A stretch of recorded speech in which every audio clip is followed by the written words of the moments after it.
جی جی کہیں نہیں لکھا ہوا ہے ہر بندہ نوح علیہ السلام کی اولاد میں فٹ کر دیتا ہے، کیونکہ 40 تو بندے آئے تھے نا کشتی نوح میں،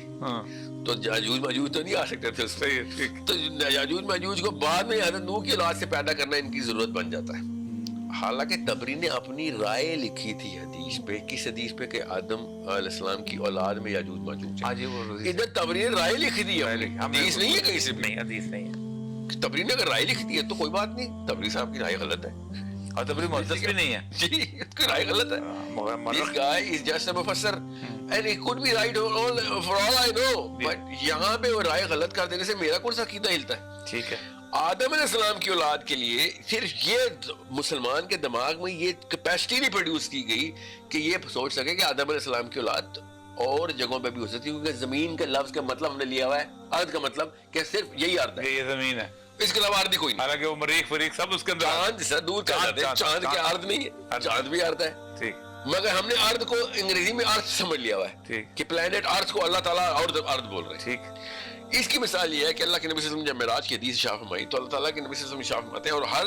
آسمان پہ یہی واقعہ انہوں نے، اور الفاظ بھی یہی، کہ جیسے ہی جبرائیل امین نے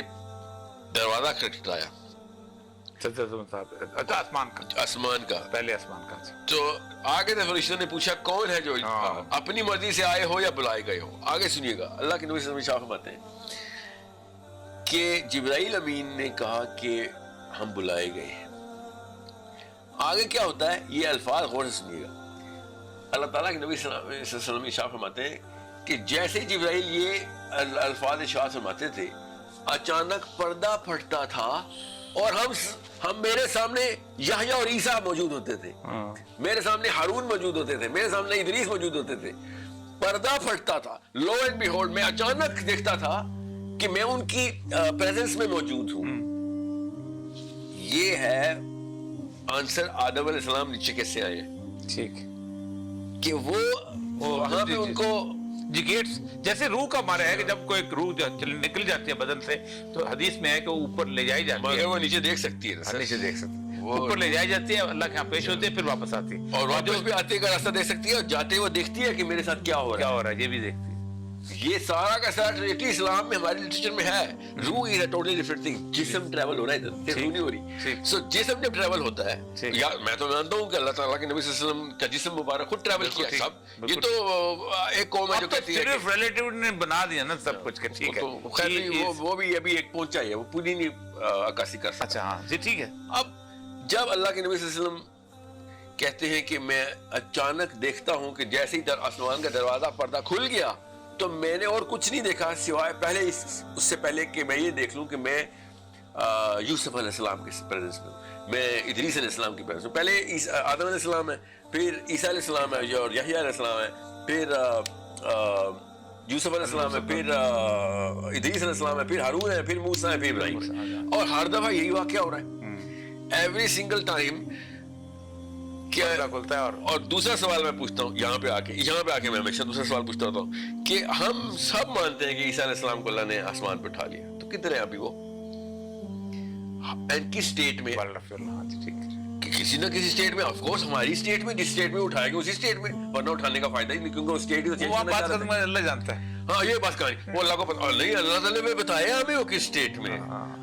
وہ اسٹیٹ چینج کرنے والی اصحاب کہف کی اسٹیٹ چینج ہو رہی تھی، اللہ بتا رہے تھے کہ اسٹیٹ چینج ہو رہی ہے۔ حضرت عیسیٰ ابن مریم کو یا تو آپ مانے غامدی صاحب کی طرح کہ نہیں وہ فوت ہو گئے، ٹھیک ہے، تو اب تو عمران خان صاحب بھی ماننے لگ گئے فوت ہو گئے۔ خیر عمران صاحب تو یہ بھی مانتے ہیں کہ یوگر مسلم جو ہے نا وہ CIA کے چھوڑے ہوئے ایجنٹ خود ریپ ہوتے ہیں، ٹھیک ہے، اب وہ ان کو تو چھوڑ دیں آپ، تو وہ جو ہے نا عیسیٰ ابن مریم آسمان میں 2025 سال سے آسمان میں، ٹھیک ہے، تو آسمان میں کیا وہ نعوذ باللہ ہوا میں ہے؟ جی نہیں، وہ کسی ایک پلانیٹ کے اوپر ہے جس میں اللہ کے نبی صلی اللہ علیہ وسلم نے خود کہا زندگی گزارا، میں نے ٹائم گزارا ان انبیاء کے ساتھ، نماز پڑھتے ہوئے دیکھا سب، اور موسیٰ علیہ السلام کو تو نیچے ہمارے پلانیٹ پہ نماز پڑھتے دیکھا نا، اچھا، پھر اوپر ملاقات ہوئی وہاں پہ نماز پڑھتے تھے، وہاں پہ تو اتنا عرصہ گزارا کہ بار بار موسیٰ علیہ السلام کے پاس آ رہے ہیں اور کہہ رہے ہیں واپس جائیں، یہ نہیں ہوگا، یہ نہیں ہوگا، اتنی نمازیں نہیں پڑھ سکتے۔ ایک ہوا میں نعوذ باللہ بادلوں میں کھڑے ہو کے باتیں ہوتی ہیں نہیں ہوتے. یہ اسی طریقے سے زمین کے اوپر کھڑے ہو کے باتیں، وہ والی زمین نہیں جس کو ہم زمین کہتے ہیں. اصل میں ہم نے وہ بنا دیا ہوا ہے جیسے وہ جو ڈیوائن کامیڈی کے تھے نا، وہ گھومنے والے جی پر لگے ہوئے ہیں اور گھوم رہے ہیں، تو ادھر ہے تو ادھر ہے جو. تو ان انکلوں کی یہ نفسیات رہی ہیں. السلام علیکم. اسلام ایک اتنا بڑی فراست اور اتنا بڑا انٹلیکچوئل دین ہے کہ جو آپ کو شروع سے فرام دا ویری بگننگ یہ چیز بتاتا ہے کہ آپ نے چیزوں کے اوپر تفکر کرنا ہے، تدبر کرنا ہے. اور قرآن کے جو سب سے مین چیز قرآن مجید ہے، اس میں ہی ہمیں بار بار اللہ تعالیٰ قرآن مجید میں فرما رہے ہیں افلا یعقلون افلا یعقلون. سوچو تو صحیح کہ میں نے یہ جو دو دنیا بنائی ہیں، میں نے یہ گلیکسیز بنائی ہیں، ان کے اوپر تدبر کرو، تفکر کرو، تاکہ تمہارا آئی کیو بڑھے، تم بڑے پرسپیکٹیو میں چیزوں کو دیکھ سکو. کیونکہ اللہ نے مسلمان کو بہت بڑے پرپس کے لیے بنایا. اس نے صرف اور صرف یہ اپنا گھر، اپنے بیوی، اپنے بچے بچانے کے لیے نہیں بنایا، بلکہ پوری انسانیت کے لیے، پورے نو انسان کے لیے بنایا.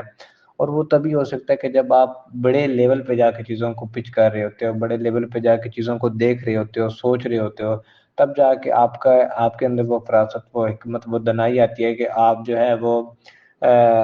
اس دنیا میں بھی اور اس دنیا کے بیونڈ بھی جا کے چیزوں کو مینیفیسٹ کر سکتے ہو، دیکھ سکتے ہو، اور آنے والی جنریشن کے لیے ایک ایسے دروازے کھول سکتے ہو، سچ کے دروازے کھول سکتے ہو کہ جو ان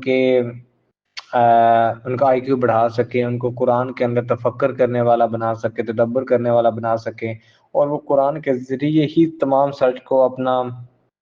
سینٹر ڈیفینیشن میں رکھ رہے ہوں، اور قرآن کو ہی جو ہے وہ اپنا پلر بنا کے آگے چل رہے ہوں کہ ہم نے قرآن کے ذریعے فزکس میں آگے جانا ہے، میتھ میں آگے جانا ہے، جتنی بھی ایک اسٹیم فیلڈ ہے اس کے اندر آگے جانا ہے. جب ہم قرآن کو ہی اس لینس سے نہیں دیکھیں گے، قرآن کو سائنٹیفکلی لینس سے نہیں دیکھیں گے، تو ہم کبھی بھی فاتح قوم نہیں بن سکتے ہیں. فاتح قوم بننے کے لیے ہمیں فرسٹ تھنگ از دیٹ کہ